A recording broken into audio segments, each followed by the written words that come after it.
વર્તમાન આધુનિક સમયમાં ગામડાઓ હવે ધીમે ધીમે ખાલી થવા લાગ્યા છે અને શહેરોમાં વસ્તી વધારાની સમસ્યા વધતી જાય છે। દોડધામભર્યા જીવનમાં લોકો પોતાના માદરે વતનથી દૂર થતા જાય છે। આ સંજોગોમાં બાળકો જૂની અને પરંપરાગત રમતો રમે તેમજ ગામડાની સંસ્કૃતિથી અવગત થાય, આ માટે પાટણના બાલીસણા ગામમાં 3 દિવસનો કેમ્પ યોજાયો। હાલો ભેરુ ગામડે નામથી યોજાયેલા આ કેમ્પનું આયોજન પાટણ જિલ્લા 5 ગામ લેઉવા પાટીદાર સમાજ તરફથી કરવામાં આવ્યું હતું, જેમાં 927 વિદ્યાર્થીઓએ ભાગ લીધો। બાળકોનું ધ્યાન રાખવા તેમજ ગાઈડલાઈન આપવા 350થી વધુ સ્વયંસેવકો ખડે પગે રહે છે। બાળકોએ ટ્રેક્ટર સવારીનો આનંદ માણ્યો। આ સાથે જ ખેતી અંગે માહિતી મેળવી તો નાસ્તામાં ફળો ખાધા, સાથે જ વિવિધ રાઇડ્સ પણ તેમને માણી। पहला दिवसे अमे वॉल पेंटिंग करवा गया था, जब बालिशनानी दीवारों पर हमने खूब ज मजा आई थी। पछी आज वहेला सवारे अमने ट्रेक्टर में बेसाड़ीने खेतर में लई गया।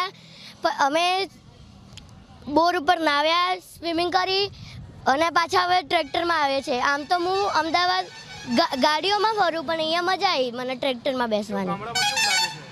गामड़ा में एकदम मस्त लगे तो बधु अलग है।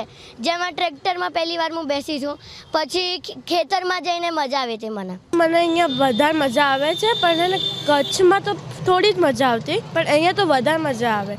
પણ અહીંયા અલગ અલગ વસ્તુ કરવા મળે, રેતી ચિત્ર કરવા મળે, પછી આપણને બોરમાં લઈ જાય, ફાર્મ હાઉસ લઈ ગયા, સ્વિમિંગ કરાવી, પછી ઘણું બધું વાડીમાં લઈ ગયા, વાડીમાં મસ્તી કરી, એમાં ઘણી બધી મજા। આ સમર કેમ્પ ત્રીજો સમર કેમ્પ છે અને બાલિશના ગામમાં રાખવામાં આવ્યો છે। અહીંયા અમે બાળકોને અત્યારે ખેતર જોવા લઈ ગયા હતા।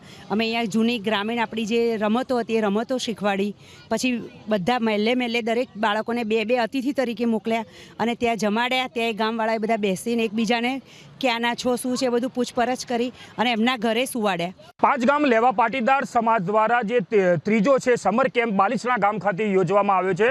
આપને હું દ્રશ્યો બતાવવા માંગીશ। આ દ્રશ્યો છે બાલિશણા ગામના હાઈવે પરના દ્રશ્યો છે, જે બાળકો છે તે સમર કેમ્પમાં આવ્યા છે અને સમર કેમ્પનો આજે બીજો દિવસ છે।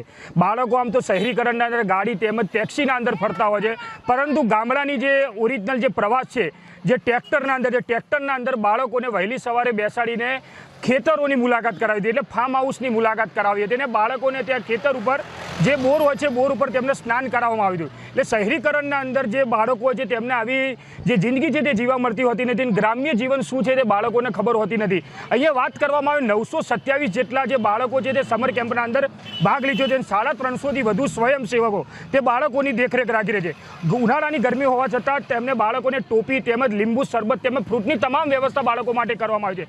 બાળકો આજે જે ટ્રેક્ટરના અંદર પ્રવાસે જઈ રહ્યા છે, બાળકોના અંદર અનેરો એક ઉત્સાહ દેખાઈ રહ્યો છે। ત્યારે સમર કેમ્પનો આજે બીજો દિવસ છે અને બાળકોને અત્યારે જે બોર ઉપર સ્નાન કરાવ્યું હતું, સ્નાન કરાવીને બાળકોને હવે જે ગામની જે વાડી છે ત્યાં સાથે બેસાડીને તેમને જમાડશે અને એકબીજાના પ્રત્યે જે લાગણી છે તેમને બતાવવામાં આવશે અને ગ્રામ્ય જીવનના અંદર કેવું ભોજન હોય છે, કેવા રસોડા હોય છે તે તેમને બતાવવામાં આવશે। એજાજ મંસૂરી, ABP અસ્મિતા, પાટણ।